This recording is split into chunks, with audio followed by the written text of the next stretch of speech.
എല്ലാ കൂട്ടുകാർക്കും ഓൺലൈൻ മലയാളം ക്ലാസ്സിലേക്ക് ഹൃദ്യമായ സ്വാഗതം.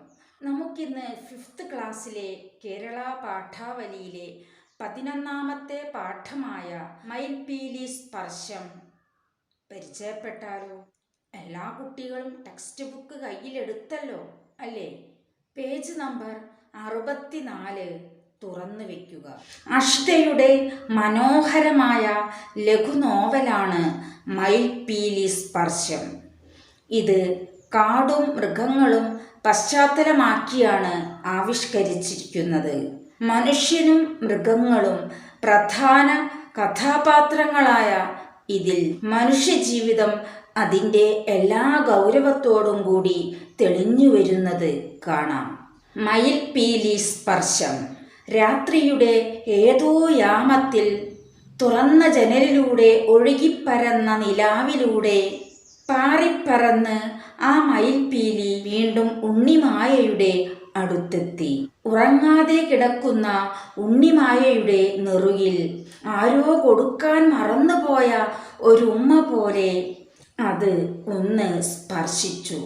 മധുരമായ സ്വരത്തിൽ ആരോ അവളുടെ കാതിൽ മന്ത്രിച്ചു. ഉണ്ണിമായയ്ക്ക് ഉറങ്ങാൻ ഒരു കഥ പറഞ്ഞു തരാം. ഉണ്ണിമായ പ്രത്യാശയോടെ മയിൽപീലിയെ നോക്കി.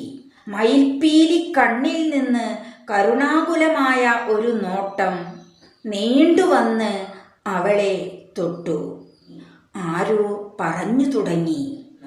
ഒരു കാട്ടിൽ കാടിനെ പലതായി ഭാഗിച്ച് പലമാതിരി മൃഗങ്ങൾ താമസിച്ചിരുന്നു. ആനകളെല്ലാം തെക്കേ അറ്റത്ത്, സിംഹങ്ങളെല്ലാം വടക്കേ അറ്റത്ത്, മാനുകളും മുയലുകളും ആടുകളും കിഴക്കുവശത്ത്, കരടി ചെന്നായി എല്ലാം പടിഞ്ഞാറും.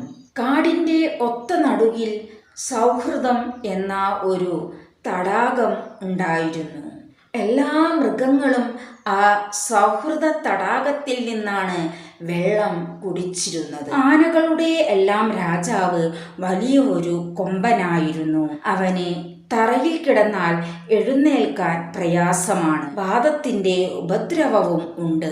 അതുകൊണ്ട് രാത്രി മുഴുവൻ നിന്നുറങ്ങും.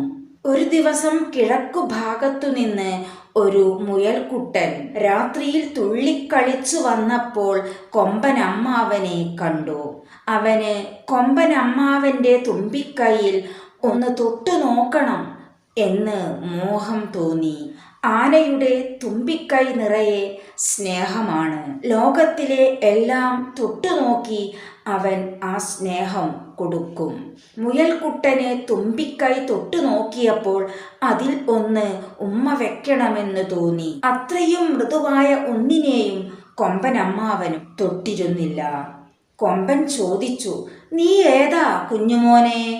മുയൽ പറഞ്ഞു, "ഞാൻ ഈ കാട്ടിലെ ഏറ്റവും ചെറിയ മുയൽക്കുട്ടിയാണ്. നീ എന്തിനാണ് എൻ്റെ തുമ്പിക്കൈയിൽ ഉമ്മ വച്ചത്?" "ഞാൻ ഉമ്മ വച്ചെന്ന് കൊമ്പനമ്മാവൻ എങ്ങനെ അറിഞ്ഞു?" "നീ ഉമ്മ വച്ചപ്പോൾ എൻ്റെ ഉള്ളിലൊരു കുളിരുകോരി. അതാണ് നീ ഉമ്മ വെച്ചത് എന്താണെന്ന് ചോദിച്ചത്." മുയൽക്കുട്ടൻ പറഞ്ഞു, "കൊമ്പനമ്മാവന് എങ്ങനെയാണോ തുമ്പിക്കൈ, അതുപോലെയാണ് എനിക്ക് മൂക്കിൻ്റെ 2 വശത്തുമുള്ള നീണ്ടുവെളുത്ത മീശകൾ.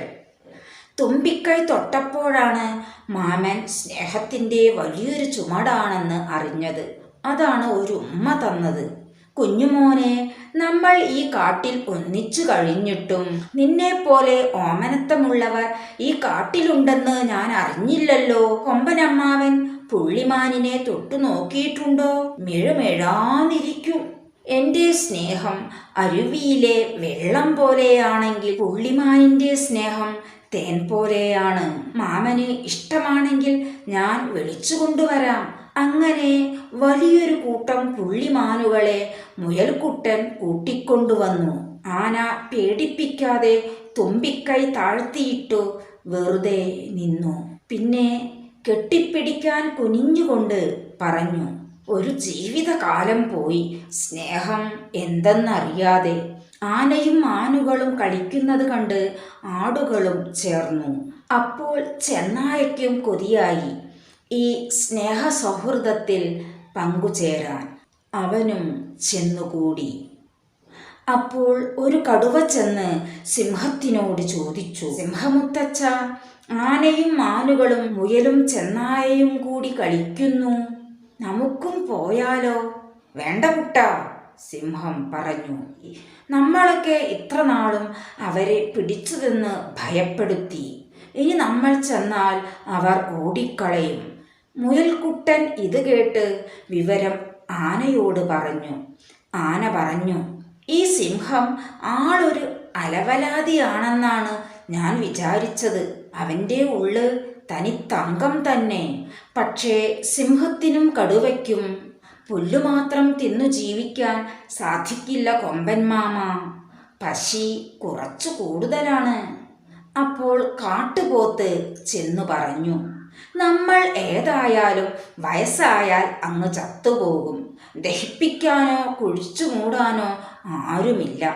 അങ്ങനെയാകുമ്പോൾ ഞങ്ങളിൽ വയസ്സായവരെ നിങ്ങൾ ഭക്ഷിച്ചുകൊള്ളിൻ.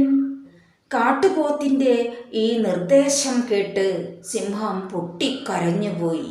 എൻ്റെ ദൈവമേ, കാട്ടുപോത്ത് തീരെ നിർദ്ദയനും കശ്മലനുമാണെന്നാണല്ലോ ഞാൻ കരുതിയത്.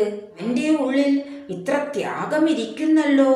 കാട്ടുപോത്ത് പറഞ്ഞു, ഈ ലോകത്തെ സൃഷ്ടിച്ചിരിക്കുന്നത് അന്യോന്യം ഉതകി ജീവിക്കാനാണ്.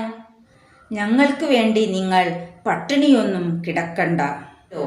എന്നായാലും ഒരിക്കൽ മരിക്കണമല്ലോ. അത് നിങ്ങൾക്ക് ഉപകരിച്ചിട്ടായാൽ അത്രയും സന്തോഷം. നിങ്ങൾ ചെയ്യുന്നത് പാപവുമല്ല. ജീവിതം ഒടുങ്ങാൻ ഒരു വഴി വേണം.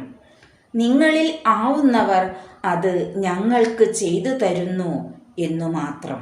മൃഗങ്ങളുടെ ഈ വർത്തമാനം കേട്ട് ദൈവം പറഞ്ഞു, എൻ്റെ കാട്ടിലെ കുഞ്ഞുങ്ങളെ, നിങ്ങൾക്ക് വകതിരിവില്ലെന്ന് ഞാൻ വിചാരിച്ചു. അല്ലെങ്കിൽ ഇത്രയധികം മനുഷ്യരെ ഞാൻ സൃഷ്ടിക്കുകയില്ലായിരുന്നു. അങ്ങനെ കിഴക്കും പടിഞ്ഞാറും തെക്കും വടക്കുമുള്ള എല്ലാ മൃഗങ്ങളും കൂടി ആ സൗഹൃദ തടാകത്തിൽ നിന്ന് വെള്ളം കുടിച്ചു. അവിടെ തന്നെ കിടന്നുറങ്ങി. ദൈവത്തിൻ്റെ അനൽപമായ സ്നേഹം പോലെ നിലാവ് അവരെ തഴുകി. ഉണ്ണിമായയുടെ ചുണ്ടുകളിലും തളർന്ന ഒരു പുഞ്ചിരി വിരിഞ്ഞു. അവൾ മയിൽപ്പീലിയെ കെട്ടിപ്പിടിച്ചു. പിന്നെ അതേ ചിരിയോടെ ഉറങ്ങിപ്പോയി.